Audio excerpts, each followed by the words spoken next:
Если бы я знал некоторые вещи, которые я изучил здесь и прочитал в книгах, в литературе мусульманской,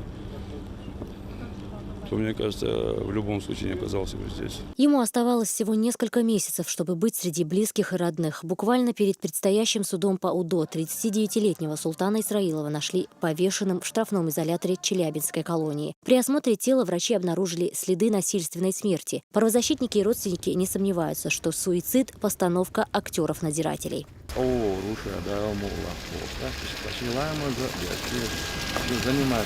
И царь Бог, что он это вообще дураку понятно, то, что человек не повесился, человека повесили, может быть, или повесили, или просто забили. Он не такой слабый был человек, чтобы вешаться, улица, ищет согласие. Информация о гибели заключенного вышла за колючую проволоку благодаря анонимному звонку из тюрьмы. Позвонили основателю правозащитного сайта «ГУЛАГу нет» Владимиру Осечкину, который сразу сделал запрос на имя директора ФСИН Геннадия Корниенко. Во время проведения обыска случился конфликт между одним из заключенных и сотрудником колонии. Сотрудник колонии находился в алкогольном опьянении, грубо разговаривал и ударил заключенного. У них произошла там какая-то еще конфликт, и этого заключенного увели в штрафной изолятор. Султан решил заступиться за этого заключенного и пытался объяснить, донести сотрудникам администрации, что оперативник находился в алкогольном опьянении и пошел в штаб, чтобы защитить заключенного. Как он ушел в штаб, и больше он не вернулся. То есть его поместили в досмотровую комнату, как вот нам стало известно. Что такое досмотровая комната? Досмотровая комната, туда может помещаться на короткое время заключенный для того, чтобы его обыскали, переодели и выдворили в камеру штрафного изолятора. Не больше. То есть, он ушел в штаб примерно в 12 часов дня.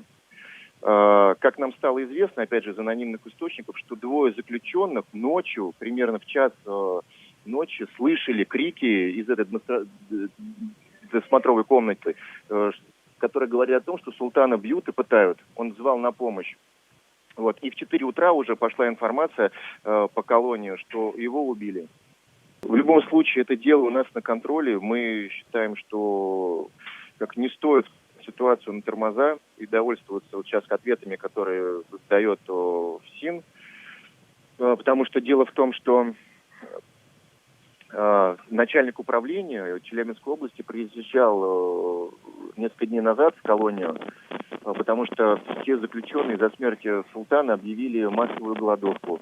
И вот он с ними поговорил, дал им обещание во всем разобраться. Сейчас голодовка снята, но я думаю, что это официальная версия, что он совершил самоубийство, вообще не выдерживает никакой критики. Это явное убийство, и мы будем добиваться, чтобы виновные понесли наказание.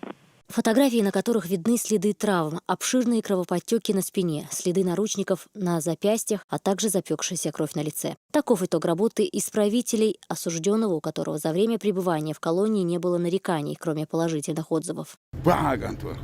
Исключительно диккантвар, бузулкантвар, кирбизон яхюшкантвар.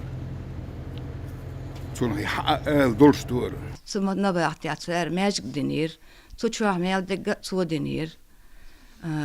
Cigar 22 yaş qidash şey zuçungar düz albol çigara cigar boy şere masara çu ахшнашtoш и массоцер и набахти ценнин дахватинир. Это не первый случай, когда заключенные, выходцы из Чеченской республики, подвергаются избиениям. Факты смерти тоже нередки. По словам правозащитников, только в Челябинской колонии погибли 6 человек. Вот этот случай, именно в этой колонии, это не первый случай, это уже 6-й по счету тела, которое выносят после того, как они вот так вот над ними издеваются. На самом деле в этой истории нужно отметить еще и то, что султан Исраилов защищал русского парня, который там сидел, над которым издевались вот эти вот начальники, или же, не знаю, те, кто якобы их воспитывают. Мы будем оказывать юридическую помощь родственникам И, естественно, мы взяли под свой контроль вот это дело, и с помощью других организаций мы доведем это до логического конца, и очень надеюсь, что нам удастся все-таки добиться того, чтобы наказали тех людей, которые убили султана Исраилова. Случай в Челябинской колонии прокомментировал глава Чеченской Республики на пресс-конференции, посвященной актуальным вопросам. Рамзан Кадыров отметил, что проблемы заключенных не останутся без внимания руководства. Каждый день мы этим вопросом занимаемся, решаем вопросы с заключенными, которые на свободе, задержаны. Каждый день.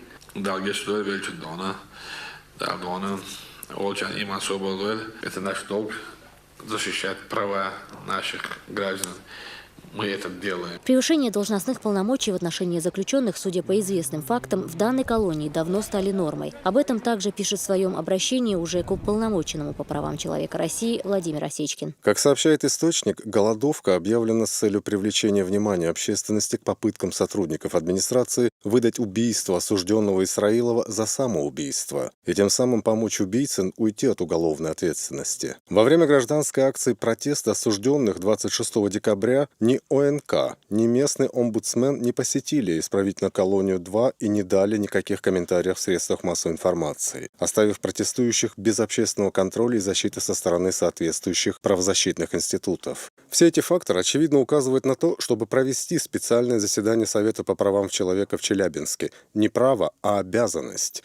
В данном регионе существенно нарушаются права заключенных граждан Российской Федерации, в том числе не защищено государством и конституционное право на жизнь.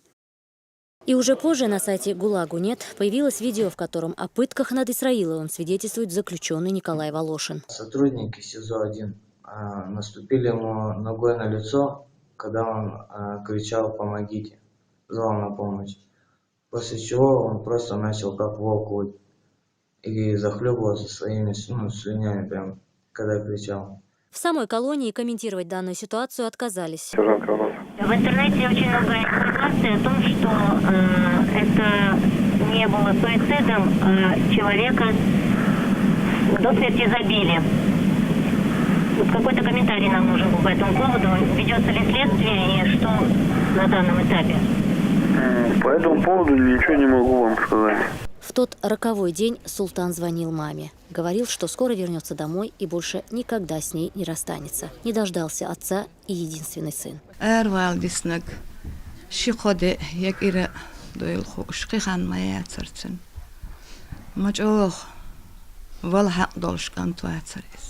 Амина Газиева, Дагмара Касаева, Муслим Типаев, Луиза Юнусова. Новости.